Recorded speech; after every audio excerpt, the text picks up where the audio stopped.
Hey y'all, welcome back to Subliminal Signals. I'm Carlton, and we're 5 episodes deep into this journey of identifying the thought patterns that keep us running in circles without even realizing it. Now, over the past 4 episodes, we've unpacked some major ones: feeling behind, perfectionism, the need for certainty, and always putting everyone else first. But today's subliminal signal might be the most universal one yet. It's the thought that sounds so reasonable, so logical, so practical that most people never question it. It's the signal that keeps your dreams in perpetual preparation mode, the one that makes someday feel like a plan instead of a prison. Today's signal is I'll start when the timing is right. And if you just thought, but timing does matter, then you're exactly who needs to hear this episode. So let me start with a truth that might make you uncomfortable. There is never a right time to pursue something that matters to you. Never. Think about every major decision you've made in your life. When you decided to get married, have kids, change jobs, move to a new city, go back to school. Was the timing perfect? Of course not. There were always reasons to wait, always circumstances that weren't ideal. There's always something that could have been better aligned. But here's the thing: you did it anyway, and you figured it out as you went. So, why do we suddenly become timing perfectionists when it comes to our dreams? And here's what I've learned after working with hundreds of people who are waiting for the right time. The right time is just a myth. It's a sophisticated form of procrastination. And it feels like, or I should say, it lets us feel like we're being strategic when we're actually being scared. Because the thing about timing is it's not about the calendar, it's about courage. Now, when you say, I'll start when the timing is right, your brain is actually doing something fascinating. It files that goal under future considerations, and essentially it stops thinking about it in any meaningful way. Your brain has what neuroscientists call a present bias. It prioritizes immediate concerns over future goals. So when you push something into the vague future, your brain treats it like it's not real. It doesn't activate the problem solving circuits. It doesn't look for opportunities. It doesn't notice the resources that could help you. Meanwhile, your someday gets more and more abstract. What started as a specific dream, I want to write a book, becomes a fuzzy concept. I'll write that book someday when I have the time. And here's the cruel irony of that thought: the longer you wait for the right time, the more evidence your brain collects that the timing is never right. You start to see all the obstacles, all the complications, all the reasons why now isn't good. Your brain, it starts to get really good at finding problems with the present moment. But what if I told you that your brain is designed to solve problems, not avoid them? And what if the obstacles you're seeing aren't signs that the timing is wrong, but signals that you need to get creative about how to move forward? Now, there are 5 common traps that people fall into, and I want to see if you can recognize any of these. Number one, the preparation trap. This is the I'll start when I know enough. And we talked about this in an earlier episode. But how much is enough?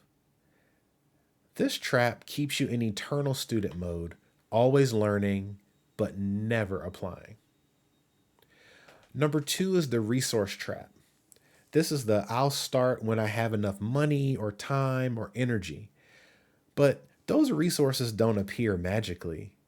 They're created through action, not by waiting. Trap number 3 is the permission trap. This is the I'll start when the situation stabilizes. But here's the thing about life, it is inherently unstable. Waiting for stability is like waiting for a fantasy. Number 4 is the convenience trap. I'll start when it gets easier. But meaningful things are never easy. If it were easy, you would have done it already.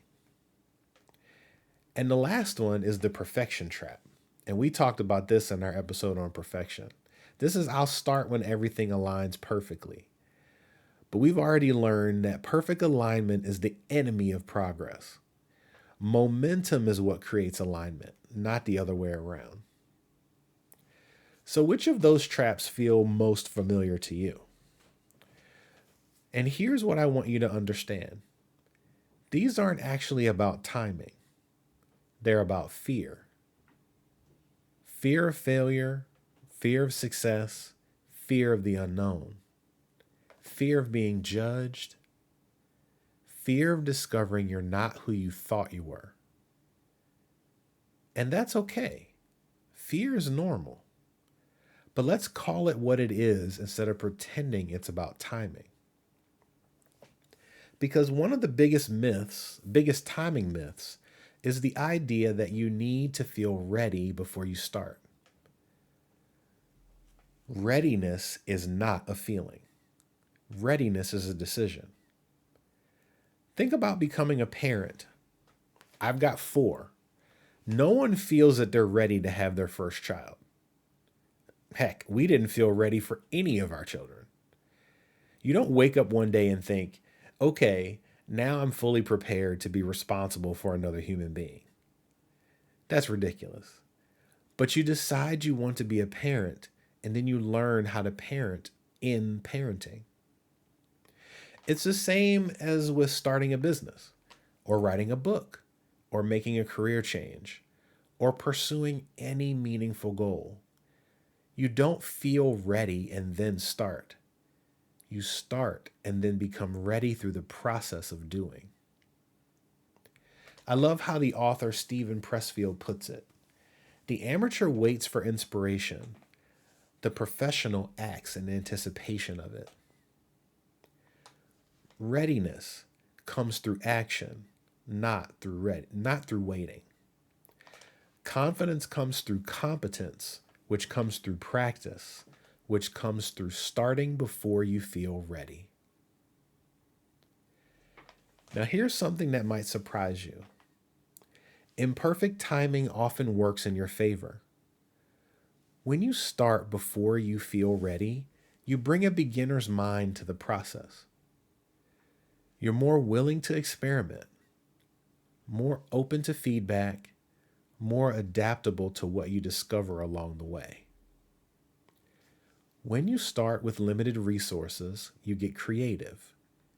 You find solutions you never would have considered if you had everything you thought you needed. When you start during a busy period, you get efficient. You eliminate the non-essential and focus on what actually moves the needle.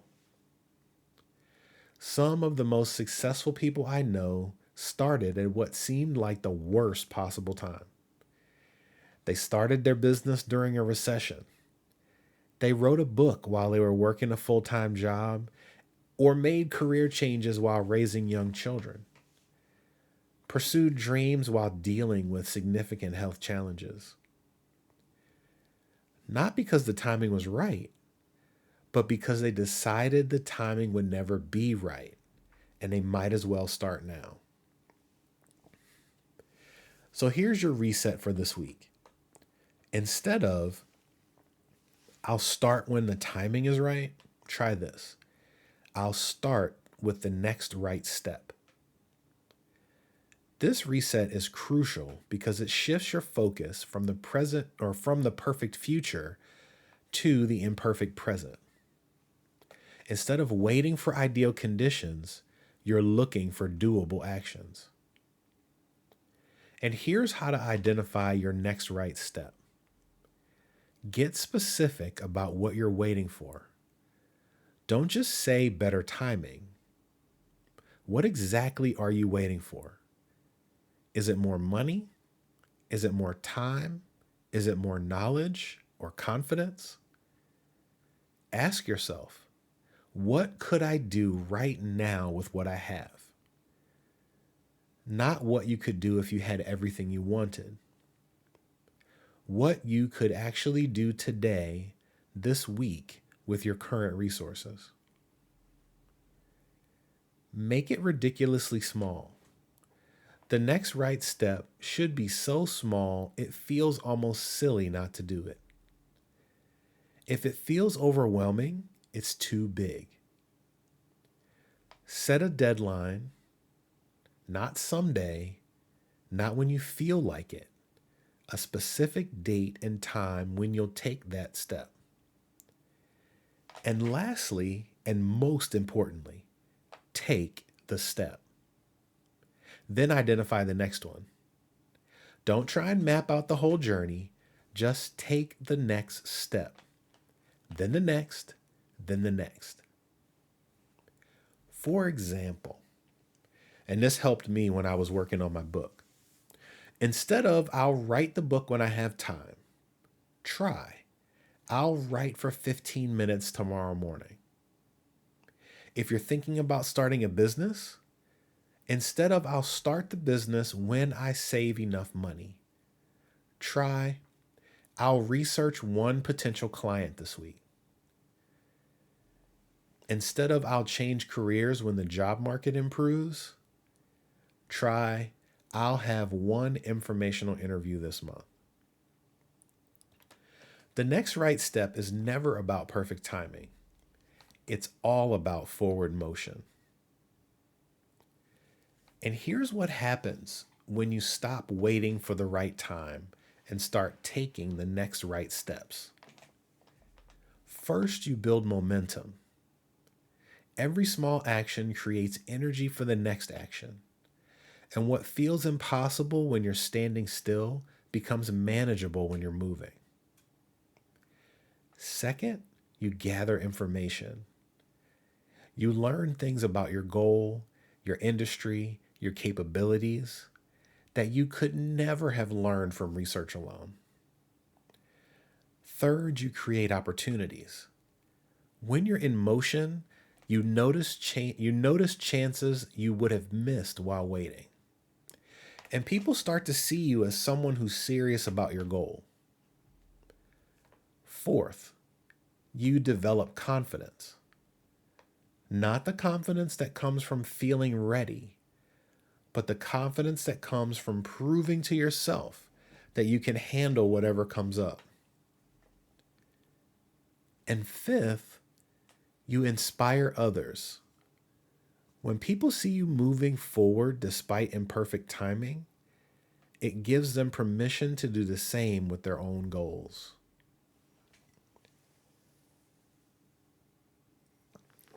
Now, I want to be honest with you about waiting for the right time actually costs you.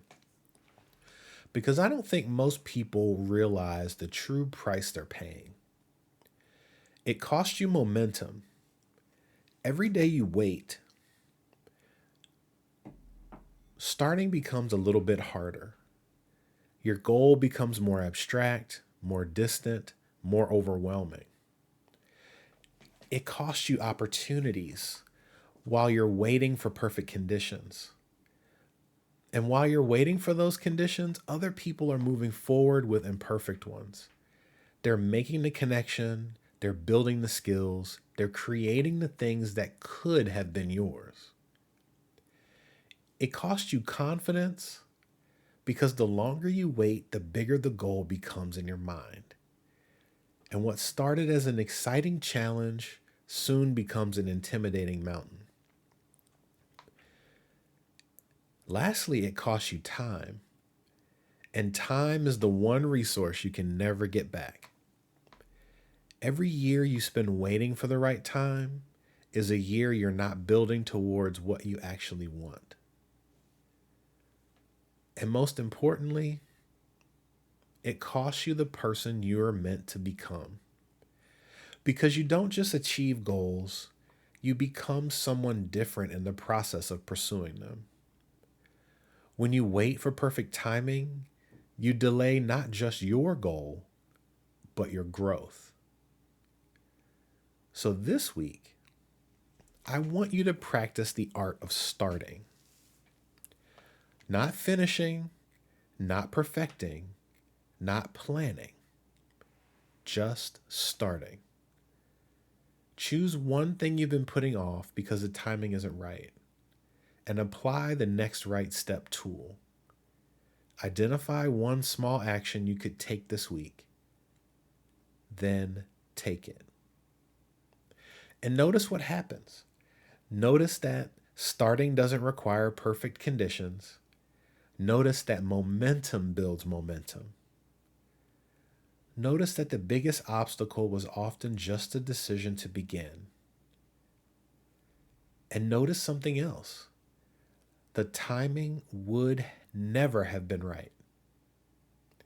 There would always have been another reason to wait, another circumstance to improve, another excuse to delay. But you started anyway, and that makes all the difference. And here's what I've learned after helping dozens of people since we started our company last year. And, at this point, hundreds of people over the decade that I've been a mentor and a coach. The right time is almost always right now. Not because the conditions are perfect, but because you are capable of handling imperfect conditions. Not because you have everything you need, but because you can figure out what you need as you go. The right time is when you decide to stop making excuses for not pursuing what matters to you.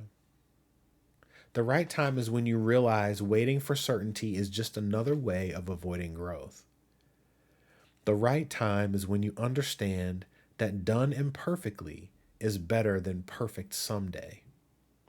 The right time is now. And if you're ready to stop waiting and start taking those next right steps, come join us in the Story Shift Circle. This week, I'm going to launch the Start Now Challenge, where we're all identifying one thing we've been postponing and taking the first small step. It's not about having perfect timing. It's about making the timing work. It's about choosing progress over perfection, action over analysis, momentum over waiting. The link to the Story Shift is in the show notes, and I'd love to see what you start this week. Remember, the timing will never be right. The conditions will never be perfect. You will never feel completely ready. But you can start anyway. You can take the next right step. You can choose momentum over waiting. Your dreams don't need perfect timing. They need imperfect action. They need you to stop treating someday like a date on the calendar and start treating today like the opportunity it is. So thanks for being here, and thanks for being willing to challenge the voice that says, not yet. Thanks for considering that maybe, just maybe, now is exactly the right time to begin.